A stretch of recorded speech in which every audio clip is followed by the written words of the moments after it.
Baik, sekarang saya sedang mencuba bagaimana agaknya rasa ataupun perasaan apabila menjadi seorang yang OKU penglihatan bila berjalan di kawasan bandar dengan menggunakan tongkat putih dan tanpa sebarang bantuan dan panduan.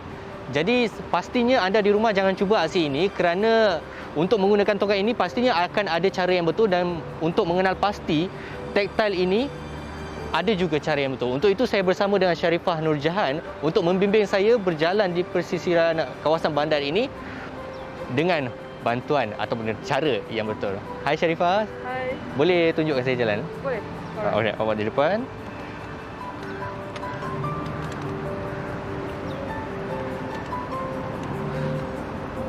Boleh saya letak tangan kat bawah? Okay, boleh.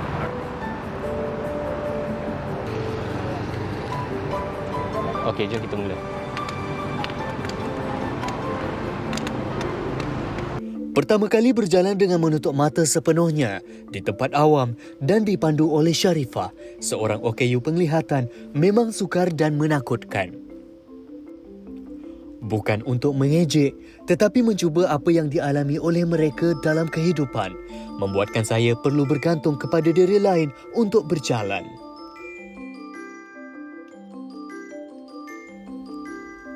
Deria pendengaran dan sentuhan menjadi lebih peka. Tongkat putih digunakan untuk mengesan blok panduan pejalan kaki melalui geseran yang dirasai atau perbezaan ketukan pada permukaan. Garis lurus pada blok bermaksud boleh berjalan dan titik bulatan maksudnya berhenti kerana ada halangan atau simpang. Ketika ingin melintas jalan raya, lampu isyarat akan berbunyi bagi menandakan bahawa sudah boleh melintas. Amatlah membantu. Tetapi tanpa bantuan daripada Sharifah, mungkin saya akan terkontang-kanting seorang diri mencuba, dan ini amatlah berbahaya. Bayangkan jika berada di tempat mereka, seperti mana yang dialami oleh Sharifah 3 tahun lalu.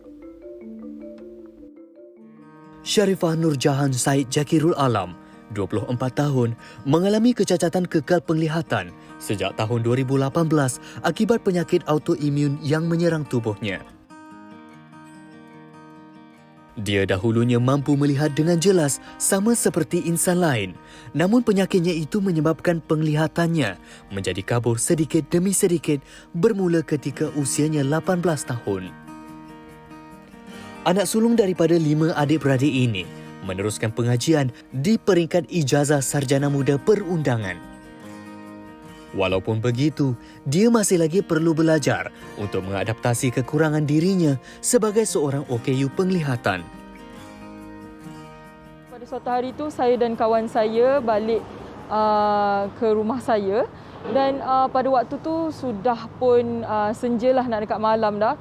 Tapi tactile yang disediakan untuk kita pada waktu tu jalannya memang sangat tak stabil lah. Banyak yang pecah tactilenya. Sampai kami tak tahu nak beza mana satu tactile dan mana satu tile yang pecah ni tadi, kerana dia dah memang nak dekat rata lah permukaan dia. Jadi sepatutnya dia ada texture kan. Jadi susah untuk bagi kami identify lah pada waktu tu. So kawan saya pun walaupun dia low vision, separa penglihatan, dia pun dah bergantung pada saya yang lebih tajam dari rasa ni tadi untuk kami betul-betul cuba cari jalan balik ke rumah.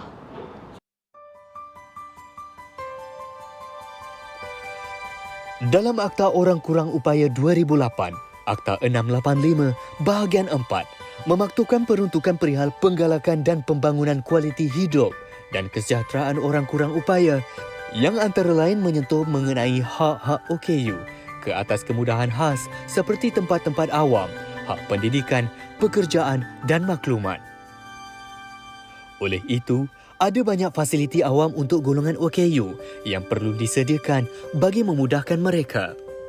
Antaranya seperti tandas awam khas, cecondong atau tanjakan iaitu ramp, susur tangan atau railing, butang lift, tempat parkir kenderaan dan blok panduan pejalan kaki untuk OKU buta. Persoalannya, adakah semua kemudahan ini tersedia dengan sempurna atau sekadar ada tanpa mengikut spesifikasi yang sepatutnya.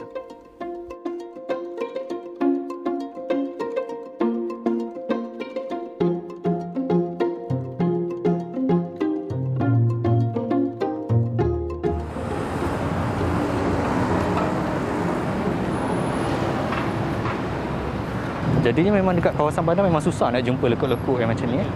Oh. Baik, jika tadi saya bersama dengan Jahan yang antara golongan OKU penglihatan, dan sekarang saya nak lihat bagaimana golongan OKU fizikal berjalan di kawasan bandar menggunakan kemudahan OKU yang sedia ada. Untuk itu saya bersama dengan Bob untuk menunjukkan saya bagaimana kesukaran yang dihadapi olehnya ketika menggunakan kemudahan OKU di sini. Jom.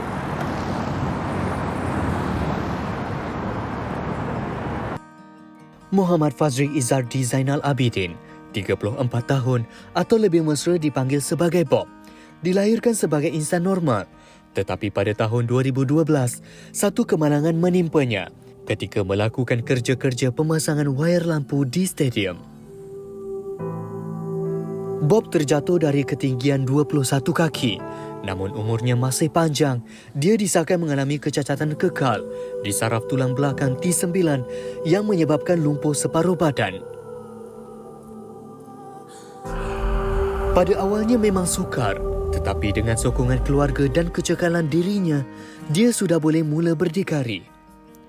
Malah Bob turut memiliki kereta sendiri yang diubah suai untuk kemudahannya bergerak ke mana-mana. Ada juga tempat macam saya pergi kat bangunan-bangunan lama, turun kereta dah tak ada parking OKU, dan